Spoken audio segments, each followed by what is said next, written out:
சுவையான கத்திரிக்காய் காரக்குழம்பு எப்படி செய்யறதுன்னு பார்க்கலாம் வாங்க. வீடியோக்குள்ளே போகிறதுக்கு முன்னாடி முதல் முறையாக நம்ம சேனலை பார்க்குறவங்க சப்ஸ்கிரைப் பண்ணிங்க, கீழே இருக்கிற பெல் பட்டன் அழுத்திங்க. அதான் நான் போடுற வீடியோ உடனுக்குடனே உங்களுக்கு வரும். வாங்க வீடியோக்குள்ளே போகலாம்.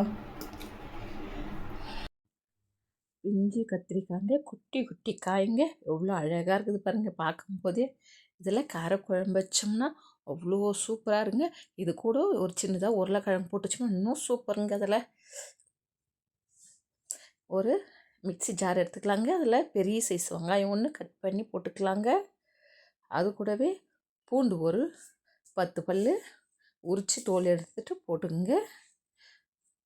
அது போட்டுக்கொண்டும் தக்காளி ஒரு 3 தக்காளி, சின்ன சின்ன தக்காளிங்க, அதை கட் பண்ணி எடுத்துங்க. தக்காளி விலை வர ஏறி போச்சுங்க. இப்போது 40 ரூபாங்க கிலோ. அது கூடவே கொஞ்சமாக மஞ்சள் தூளுங்க, அதை போட்டுக்கலாங்க. மிளகாய் தூள் நாங்கள் வீட்லேயே அரைச்சி வச்சுருக்குறோம். மிளகாய், தனியா, மஞ்சத்தூள் போட்டு அதையும் போட்டுக்கலாங்க. அது கூடவே கொஞ்சமாக ஒரு எலுமிச்சை சைஸ் அளவுக்கே கம்மியாக புளி தண்ணியில் போட்டு ஊற வச்சுங்க, அதையும் போட்டுக்கணுங்க. இதெல்லாம் போட்டு நம்ம மூடி அதை ஒரு பேஸ்ட் பதத்துக்கு நல்லா அரைச்சிடலாங்க. ஆமாங்க, உப்பு போட மறந்துட்டுங்க நான்.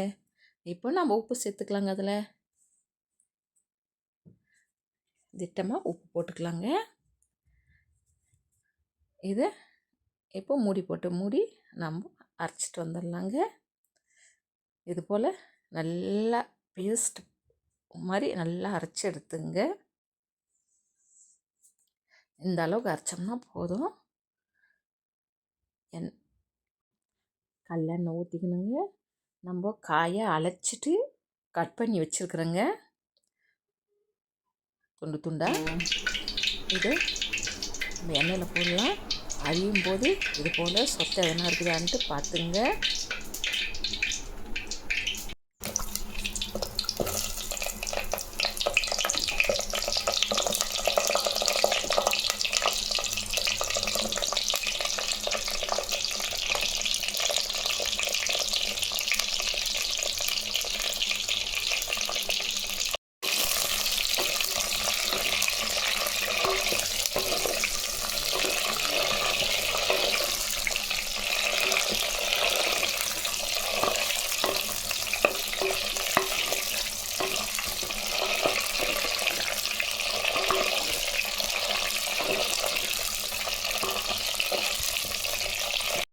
கத்திரிக்காய் நல்லா ஒரு 1/4 வேக்காடு அந்த எண்ணெயே வந்துடுறாங்க. அது போல் வதக்கி செஞ்சு பாருங்கள், அதோட டேஸ்ட்டே வேணுங்க.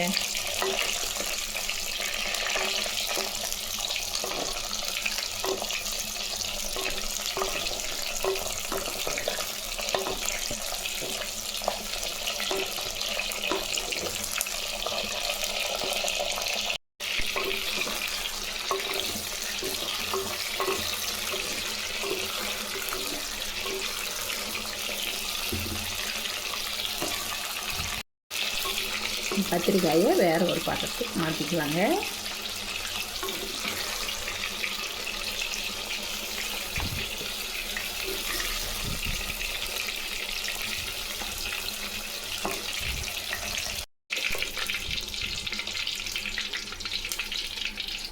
இதை நம்ம அப்படியே எடுத்து வச்சுக்கலாம்.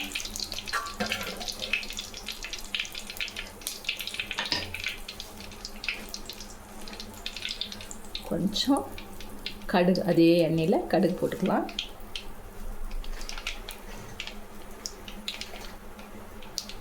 கொஞ்சம் சீரகம், கொஞ்சம் வெந்தயம்,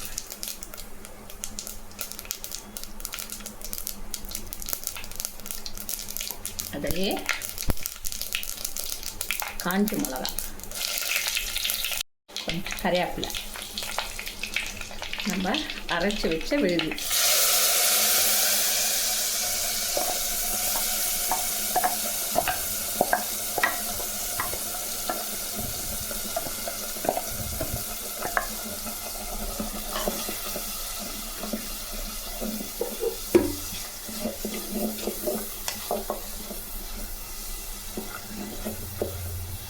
இது ஒரு 5 நிமிஷம் எண்ணெயிலேயே நம்ம நல்லா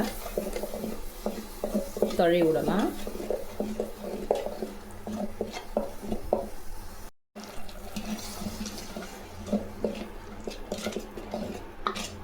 நல்லா கமன்னு வாசனை பாருங்கள். இந்த நம்ம மீன் குழம்பு வைக்கிறோம் பாருங்கள், அதே போல் வாசனை குழம்பு. மீன் குழம்பு கூட இது போல் அரைச்சி வச்சோம்னா நல்லா சுவையாக இருக்குங்க. இது கூடவே நம்ம கத்திரிக்காயை போட்டுக்கலாம். இப்போ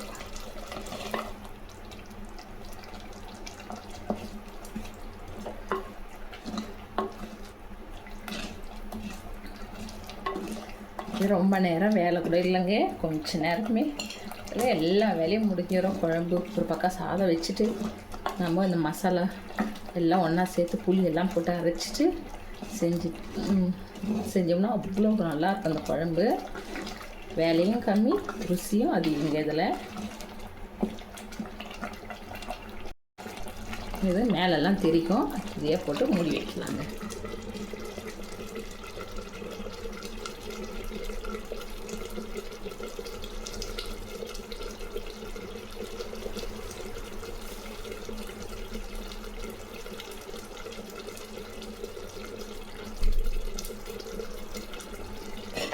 பச்சை மிளகாங்க ஒரு 4 இதில் போட்டுக்கலாம், ருசியாக இருக்குங்க. பச்சை மிளகா போட்டால்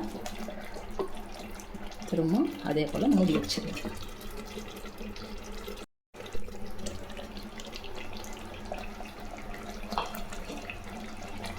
நல்லா எண்ணெய் பிரிஞ்சு வருது பாருங்கள்.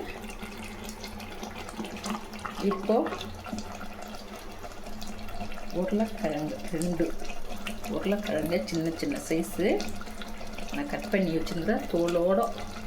இதையும் போட்டோம்னா நல்லா ருசியாக இருக்குங்க. உருளைக்கிழங்கு போட்டு எடுத்து அந்த புளிப்புக்கும் நம்ம போட்ட பச்சை மிளகா, காஞ்ச மிளகா, மிளகாய்த்தூள் அந்த காரத்துக்கும் அவ்வளோ நல்லா இருக்குங்க.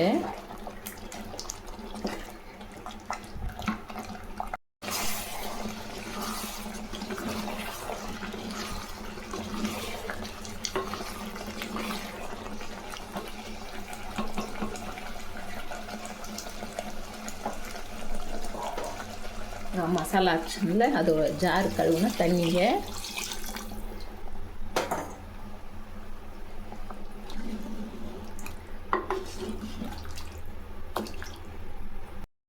நமக்கு டிக்காக இருக்குது, இன்னும் கொஞ்சம் தண்ணி சேர்த்துக்கலாம்.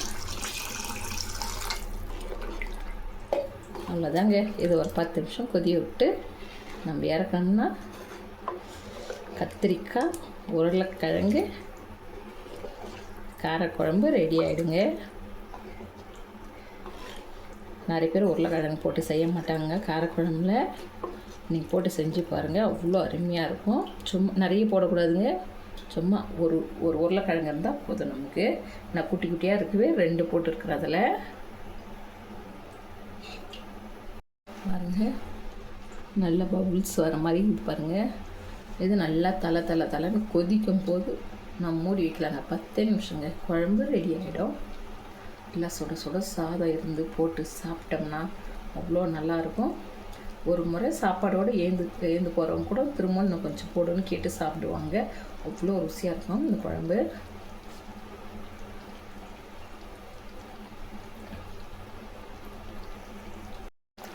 கரண்டி போட்டு நல்லா தொழைங்க. உப்பு காரெல்லாம் கரெக்டாக இருக்குதா பாருங்கள். நான் போட்ட காரம் நாங்கள் மாமலாக சாப்பிடுவோம். கொஞ்சம் காரம் கம்மியாக வேணுன்றவங்க உங்களுக்கு எவ்வளோ காரம் சாப்பிட்றீங்களோ அதுக்கு ஏற்ற மாதிரி போட்டுங்க. ஏன்னா பச்சை மிளகா, காஞ்ச மிளகா, மிளகாய் தூள்லாம் போட்டிருக்கிறேன். நீங்கள் உங்கள் வீட்டில் எப்படி சாப்பிட்றாங்களோ அதுக்கு ஏற்ற மாதிரி உப்பு காரம் பார்த்துங்க. ஒரு 10 நிமிஷம் மூடி வைக்கலாம். நாம் இதை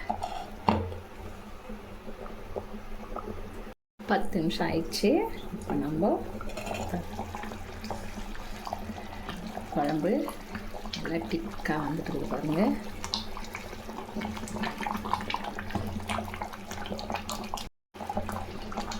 காயும் நல்லா வந்துச்சு. இப்போ நம்ம இறக்கிடலாம். நம்ம தாளிக்கும் போது கறிவேப்பிலை போட்டிருக்கோம். இதை அப்படியே முழுசாக போட்டு அது நல்லா கொதிச்சுன்னா அதோட சாரம் நல்லா இறங்கிடும். அதில் கேஸை ஆஃப் பண்ணிக்கலாம். நம்ம ஆஃப் பண்ணி ஒரு 5 நிமிஷத்துக்கு மேலே இந்த குழம்பு கொச்சின்னு இருக்கும். இறக்கும்போது இது போல் கறிவேப்பிலை போட்டு இறக்குங்க. அது இன்னும் மனம் நல்லா கறிவேப்பிலை வாசனை. உருளைக்கிழங்கு போட்டிருக்கோம், கத்திரிக்காய் போட்டிருக்கோம், இவ்வளோ நல்லாயிருக்கும். நம்ம சாப்பிடும்போது இந்த காம்பை எடுத்துக்கலாம் அப்படியே. ஏன்னா பசங்க எடுத்து போட்டுருவாங்க. அதனால் நல்லா அந்த சூப்பில் கொச்சா அதோட இதுவெல்லாம் இறங்கிடும். நம்ம சாப்பிட்றதுக்கு நல்லா இருக்குங்க. சுட சுட சாதம் போட்டாச்சு. நம்ம வச்ச கத்திரிக்காய் உருளைக்கிழங்கு காரக்குழம்பு வச்சு சாப்பிட்லாம். சாதம் பார்க்கும்போது எப்படி இருக்குது பாருங்கள். இல்லை காய் உடையாத இது போல் செஞ்சுங்க. ஒரு காய் வச்சு இதை சாப்பிட்டோம்னா அவ்வளோ நல்லாயிருக்கும். நீங்களும் ட்ரை பண்ணி பாருங்கள். ரொம்ப சூப்பராக இருக்குங்க. நீங்களும் ட்ரை பண்ணுங்கள். நம்ம அடுத்த வீடியோவில் சந்திக்கலாங்க.